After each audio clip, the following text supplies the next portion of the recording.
Timmy, when will you pick me up? You are 3 minutes late. Caroline, do we have any plans for today? I'm going to the movies today with a friend, and we will eat dinner afterward. I told you to pick me up at the station at 9 p.m. Don't tell me you forgot. Oh, about that. I told you I can't pick you up before. I have a 2-year-old daughter. I can't just leave my child and pick you up. Huh? What are you saying now? Usually, you force my son to take care of your daughter. And you're making a fuss about work, aren't you? And now you use your daughter as an excuse? What are you saying? I'm working from home and taking care of my daughter at the same time. I don't force my husband to take care of her. That's a lie. If you want to raise your daughter properly, you should be a full-time housewife. You're insane if you're still working after becoming a mother. A woman is supposed to stay at home, give birth, and raise the children. I know that you hold traditional views, but in today's world, it's common for both parents to work. Women have other roles too, besides raising children.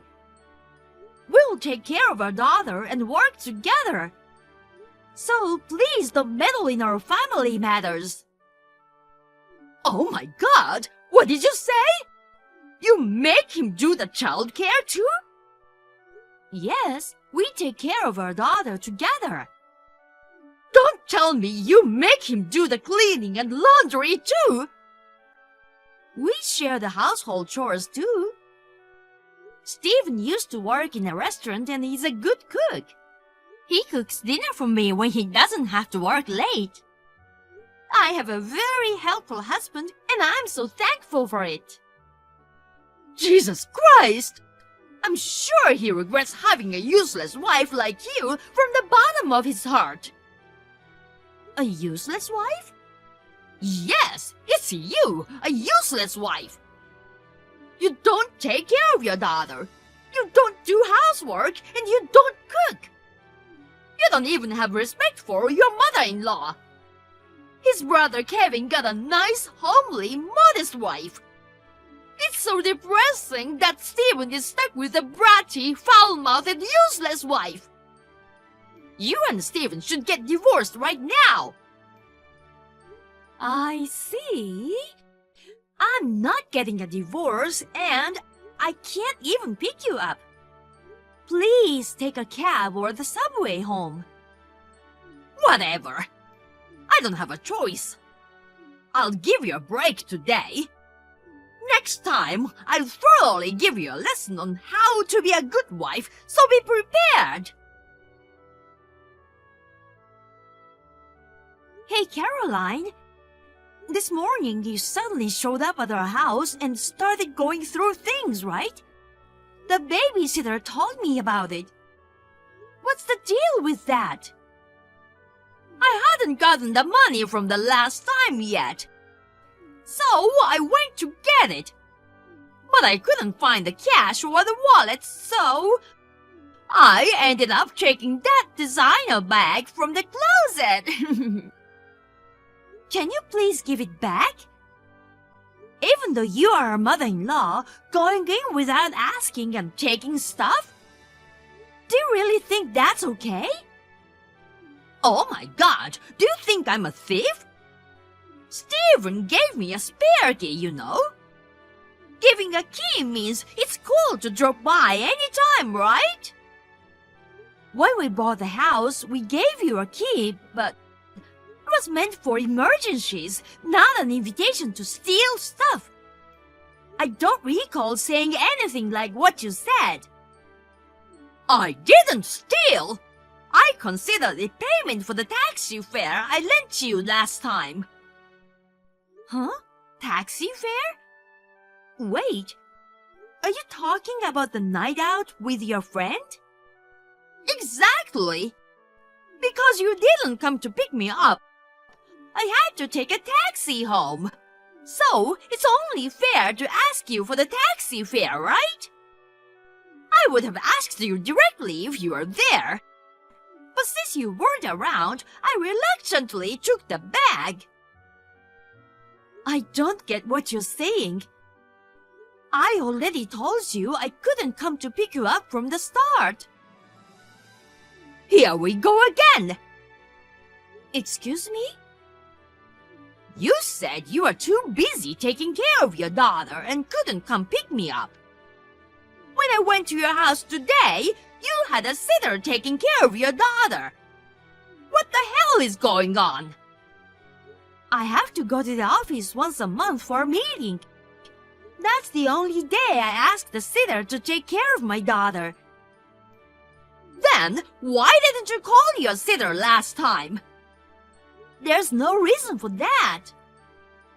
I'm your mother-in-law. You should respect me.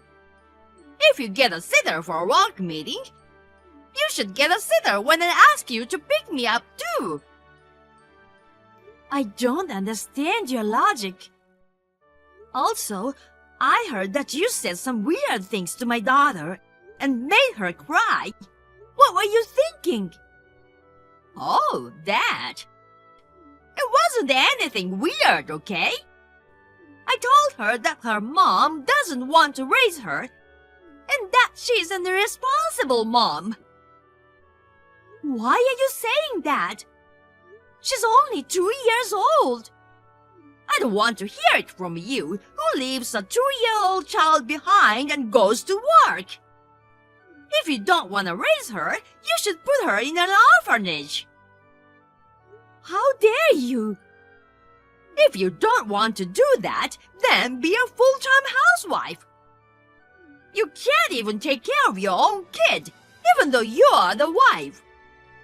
I really can't stand that a woman like that is Steven's wife. I don't care if you can't stand it. This is between our family. Important things will be decided within our family. Also, I'll talk to Steven and change the locks on the house. I've had enough of you. Well, why don't you do as you please? Then I'll do as I please.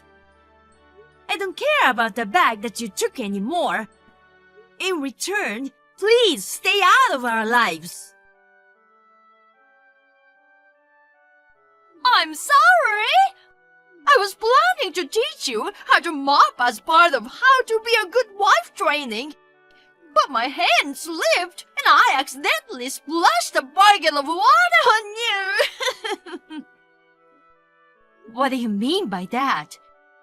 You suddenly barged into my working room and out of nowhere you threw water at me. I can't believe you did this. I changed the front door lock and haven't given a spare key to you. So, how did you manage to get in?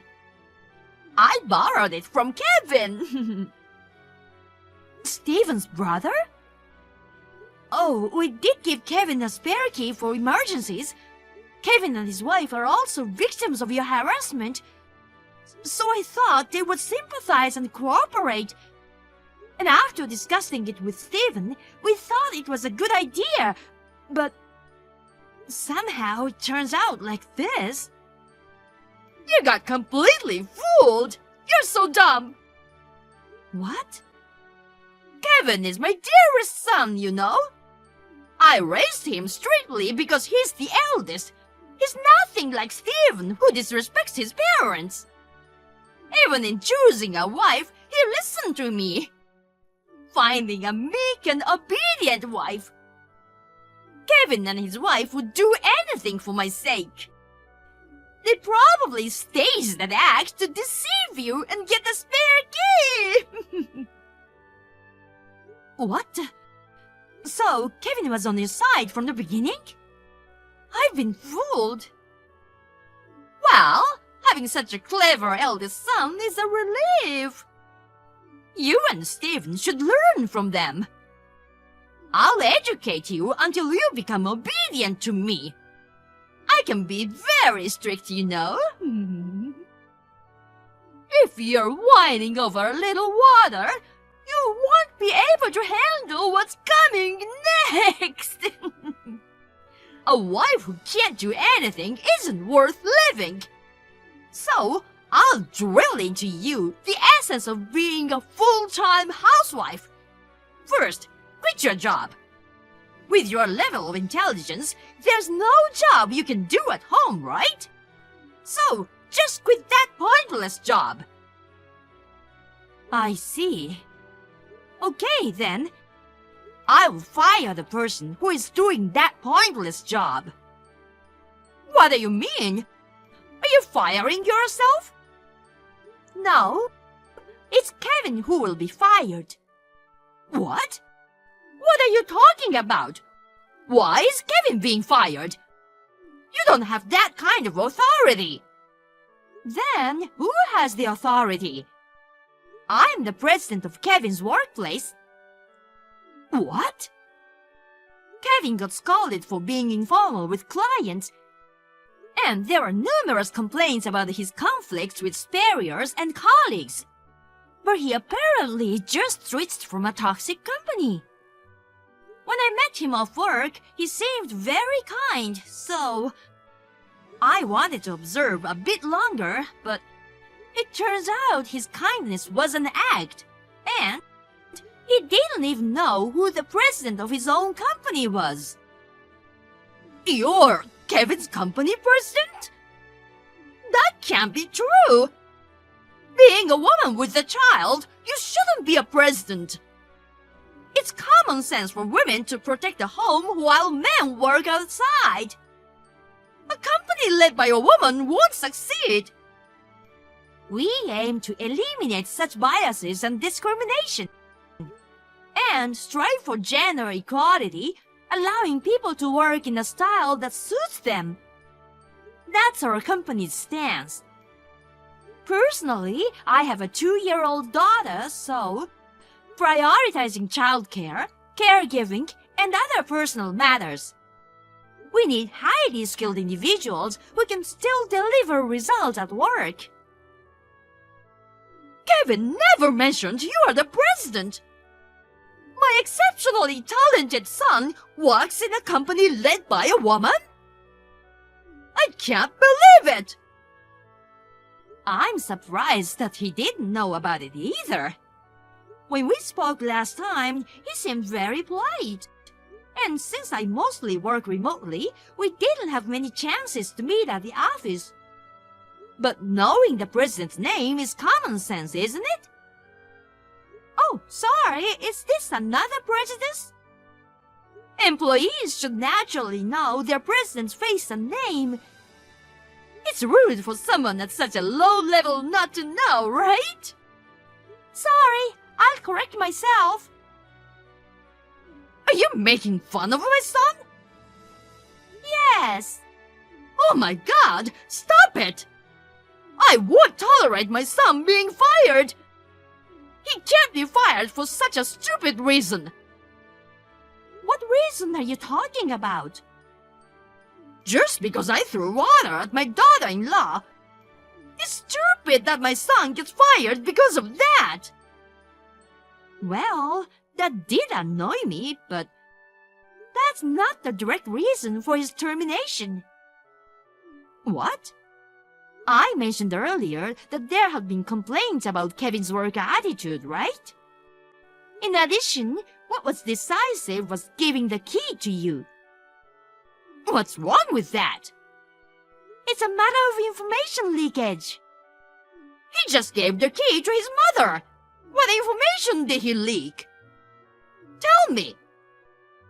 Well, not only the front door of our house, but you also opened the door to my working room, right? Of course. I brought a bucket of water from home to teach you a lesson. But your room was locked, causing me trouble. And I remember he gave me 2 keys, and luckily one of them was the key to your room. When I gave the key to him, I told him not to lend or give it to anyone due to confidential work information. Even though I work from home, My office is like the president's office, so there's confidential information that shouldn't leak, so I usually lock the door. Except for my 2-year-old daughter, I don't allow my family to enter my room. However, he gave the key to you, seemingly attempting to deliberately leak information. Well, he didn't know you were the president. It can't be helped, right? Do you think such an excuse is acceptable? Of course. My son did nothing wrong. That's what you think. I just called the HR department and they've sorted the things out. Unfortunately, your son has lost his job. What? He's fired just like that? The official notice will come later, but he doesn't have to work starting tomorrow, so please inform him. Your strict discipline is the reason why he ended up like this. Hold on! I can't tell him that! What will Kevin think if he finds out? If you can't say, that's fine too. The termination is confirmed, and whatever you did, it won't change anything now. It's not officially decided yet, right? I apologize for throwing water. Can you forgive me? Oh, speaking of water, thanks to you who poured a bucket of water into my office, my work PC and equipment got damaged. So, we'll be making a compensation claim on behalf of the company. What do you mean? You're demanding money? Of course. You can replace the equipment with new ones if you'd like, but some are purchased from specialized vendors, so I don't think an amateur like you can replace all of them. So, yeah, I think it'll easily exceed $10,000, but we'll calculate it officially later and send you the bill. $10,000? Oh, and please pay it all at once. There's no way I can pay for that. Then borrow money or whatever it takes to pay. Well, I'll start calculating the damages now, so... Wait a moment, please. Okay, I understand. It's about the designer bag from the other day, and you're upset, right? What? I admit it was expensive compared to the taxi fare. I got a bit greedy. I'm sorry. I'll return it, so please don't fire my son. I don't need that kind of bag anymore. I'll give it to you now, but in return, please pay the compensation properly. I'll pay. It can't be helped. But please go a bit easier on me. I can't afford to pay $10,000.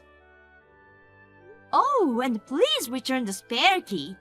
And please never involve with our family ever again. Don't say such things.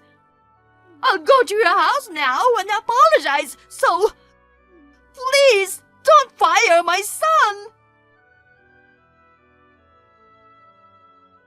After that conversation, Caroline came to my house and apologized. However, at that moment, Stephen, who heard the incident, left work early and came home. Stephen got furious with her, and he decided to cut ties with her and told her to never get involved with us again. He also ensured that she promised to pay the full compensation for my company's equipment all at once. Since she insisted on returning the bag, I told her to sell it and use the money towards the compensation. Kevin, who got fired as expected, erupted in anger at his mother and went rampage. Caught up in the commotion, Kevin's father and wife exploded from years of stress, angrily confronted their spouses with a divorce, succeeded in kicking them out of the house. Caroline took out a loan and paid the compensation all at once. Later, when she hit a rough patch financially and tried reaching out to friends, it turned out all of them somehow sensed the trouble, yet not a single one offered any help. Now, Kevin is back in a toxic company where he used to work. Caroline is working part-time, living in an incredibly frugal life to pay off debt.